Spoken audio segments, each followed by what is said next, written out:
हरि हरि महादेव शंभु काशी विश्वनाथ गंगे, हरि हरि भूतनाथ शंभु सदा शिव पार्वती संगे। तो एक बार बोलिए प्रेम से शिव जी की जय, माता पार्वती की जय। आज सुनेंगे अघन मास सोमवार की कथा।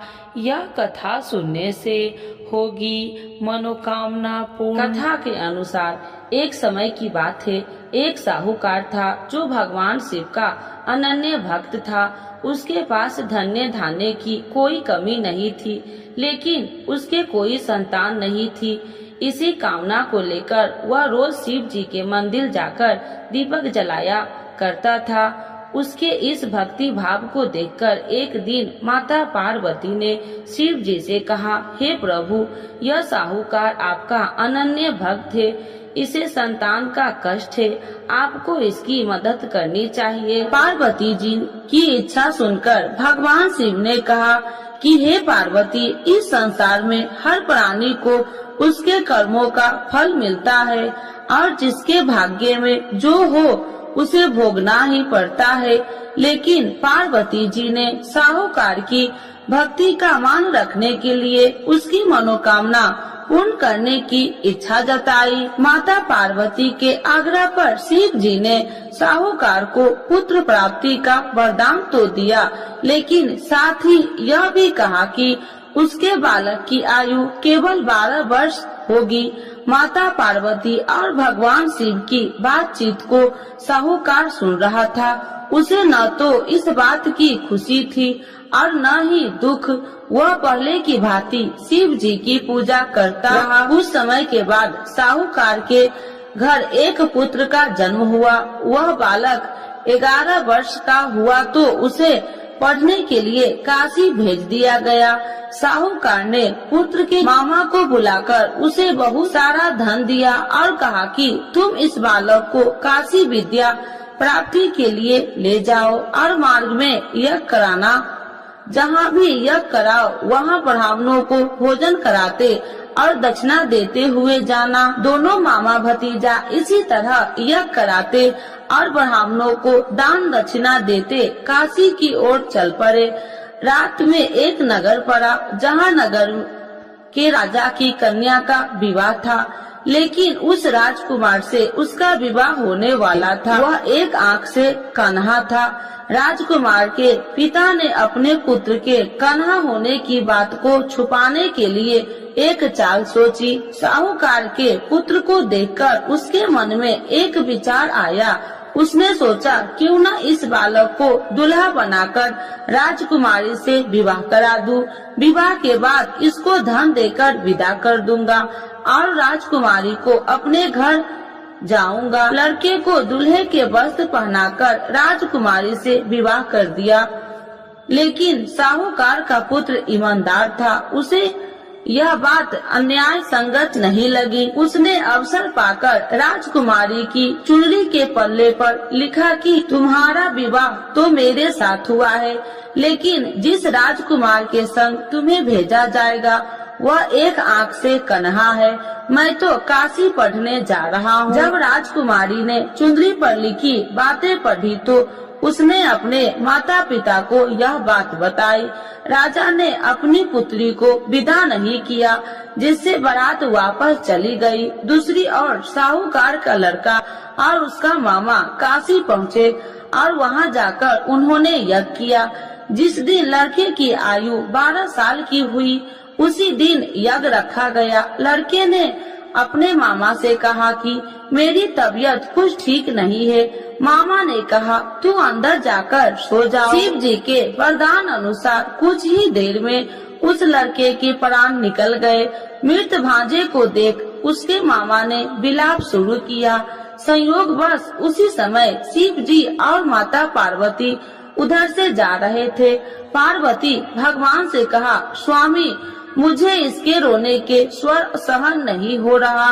आप इस व्यक्ति के कष्ट को अवश्य दूर करें। जब शिव जी मृत बालक के समीप गए तो वह बोले कि यह उसी साहूकार का पुत्र है जिसे मैंने 12 वर्ष की आयु का वरदान दिया था। अब इसकी आयु पूरी हो चुकी है। लेकिन मातृभाव से विभोर माता पार्वती ने कहा कि हे महादेव, आप इस बालक को और आयु देने की कृपा करें, अन्यथा इसके वियोग से इसके माता पिता भी तड़प तड़प कर मर जाएंगे। माता पार्वती के आग्रह पर भगवान शिव ने उस लड़के को जीवित होने का वरदान दिया। शिव जी की कृपा से वह लड़का जीवित हो गया। शिक्षा समाप्त करके लड़का मामा के साथ अपने नगर की ओर चल दिया। दोनों चलते हुए उसी नगर में पहुंचा जहां उसका विवाह हुआ था। उस नगर में भी उन्होंने यज्ञ का आयोजन किया। उस लड़के के ससुर ने उसे पहचान लिया और महल में ले जाकर उसकी खातिरदारी की और अपनी पुत्री को विदा किया। इधर साहूकार और उसकी पत्नी भूखे प्यासे रहकर बेटे की प्रतीक्षा कर रहे थे।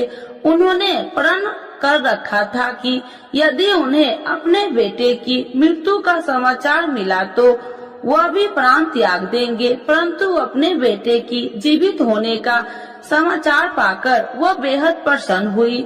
उसी रात भगवान शिव ने व्यापारी के स्वप्न में आकर कहा, हे श्रेष्ठ, मैंने तेरे सोमवार के व्रत करने और व्रत कथा सुनने से प्रसन्न होकर तेरे पुत्र की लंबी आयु प्रदान की है। इसी प्रकार जो कोई सोमवार व्रत करता है या कथा सुनता है और पढ़ता है, उसके सभी दुख दूर होते हैं और समस्त मनोकामनाएं पूर्ण होते हैं। तो एक बार बोलिए प्रेम से शिव जी की जय, माता पार्वती की जय। आरती शिव जी की।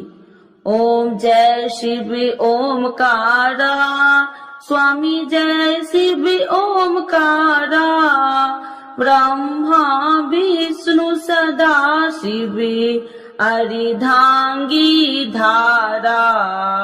ओम जय शिव ओमकारा, एकानन चतुरानन पंचानन राजे, स्वामी पंचानन राजे, हंसासन गरुड़ासन विश्वाहन साजे। ओम जय शिव ओमकारा, दो भुज चार चतुर भुज, 10 भुज अति सोहे, स्वामी 10 भुज अति सोहे, त्रिगुणी रूपिणी रखिते, तिरुबनि जन मोहे। ओम जय शिव ओमकारा, अच्छी माला बनि माला, मुंडी माला धारी, स्वामी मुंडी माला धारी, तिरुपुरारी कंसारी, करी माला धारी। ओम जय शिव ओमकारा, श्वेतांबर पीतांबर बाघांबर अंगे, स्वामी बाघांबर अंगे, सनिकादिक गरुनादिक भूतादिक संगे। ओम जय शिव ओमकारा, करके मध्य कमंडल चक्र त्रिशूलधारी, स्वामी चक्र त्रिशूलधारी, सुखकारी दुखिहारी, जग पालनकारी। ओम जय शिव ओमकारा, ब्रह्मा विष्णु सदा शिव जानति अविवेका, स्वामी जानति अविवेका, मधु कैटभ दो मारे, सुर भयहीन करे। ओम जय शिव ओमकारा, लक्ष्मी व सावित्री पार्वती संगा, स्वामी पार्वती संगा। पार्वती अर्धंगी, शिव लहरी गंगा। ओम जय शिव ओमकारा, पर्वती सोहे पार्वती शंकर कैलासा, स्वामी शंकर कैलासा। भांग धतूर का भोजन भस्मी में बसा। ओम जय शिव ओमकारा, जटा में गंगा बहती है, गले मुंडन माला, स्वामी गले मुंडन माला। शेष नाग लिपटावती, ओढ़ते मृग छाला। ओम जय शिव ओमकारा, काशी में विराजे विश्वनाथी नंदी ब्रह्मचारी, स्वामी नंदी ब्रह्मचारी। नित्य उठी दर्शन पावती, महिमा अति भारी। ओम जय शिव ओमकारा, त्रिगुण स्वामी जी की आरती जो कोई नर गावे, स्वामी जो कोई नर गावे। कहत शिवानंद स्वामी, मन वांछित फल पावे। ओम जय शिव ओमकारा, प्रभु हर शिव ओमकारा।